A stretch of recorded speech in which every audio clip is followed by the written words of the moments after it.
Amis du jour, bonjour, c'est Jean-François du Web et la Tortue, bienvenue dans ce nouvel épisode des Actus de la semaine consacré aux social media, c'est parti. On commence tout de suite avec Instagram dont 3 nouvelles fonctionnalités vont bientôt arriver. La première, les formats 4/5e ou plutôt ratio 4/5e qui vous permettront dorénavant d'alterner sur votre feed des formats carrés et des formats rectangulaires à la verticale. Toujours sur le feed, la possibilité de recadrer les images, par exemple les reels, vous le savez, ont un format rectangulaire à la verticale.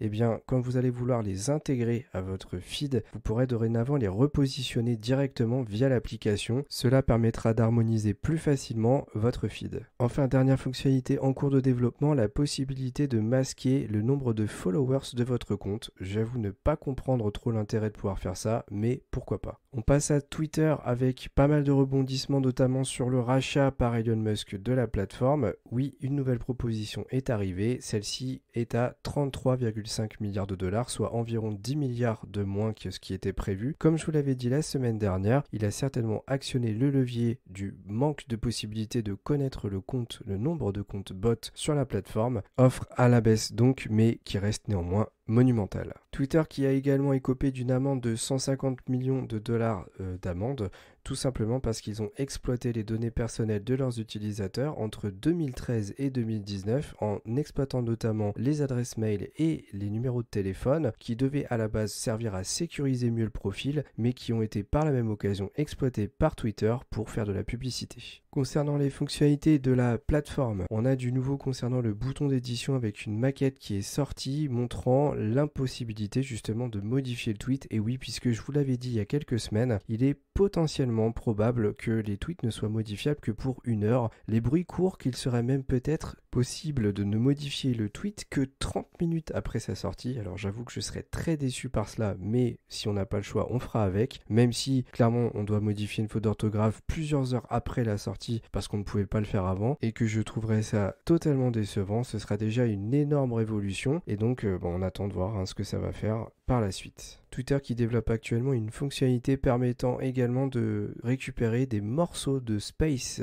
c'est-à-dire que vous allez récupérer des pistes audio de certaines séquences de votre enregistrement pour pouvoir les rediffuser par la suite. Et enfin, pour les vidéos sur Twitter, vous aurez dorénavant un petit peu plus de statistiques avec notamment le nombre de vues qui sera un petit peu plus avancé. On pourra distinguer notamment le nombre de vues totales à celle des vues uniques. Concernant TikTok, cette semaine, une seule actualité avec un Clear Mode qui est en cours de développement. Le Clear Mode serait tout simplement la possibilité pour vous de ne plus afficher les boutons d'appel à l'action ainsi que les descriptions des TikTok. Un affichage donc qui permettrait de ne laisser voir que les vidéos et de ne plus être pollué par tous les aspects visuels qui tournent autour. Concernant Facebook, pas de vraie actualité hormis une arnaque qui circule actuellement concernant des cartes carburant qui vous redirigent vers des sites qui vont vous pirater. Faites très attention, si vous voyez ce type de contenu, ne cliquez pas dessus. On passe maintenant à la dernière actualité de la semaine qui concerne LinkedIn. LinkedIn a ses propres salons vocaux comme Twitter. Et bien dorénavant, ils ont amélioré cette fonctionnalité puisque des sous-titres automatiques seront générés. De cette manière, vous pourrez suivre plus facilement le fil de conversation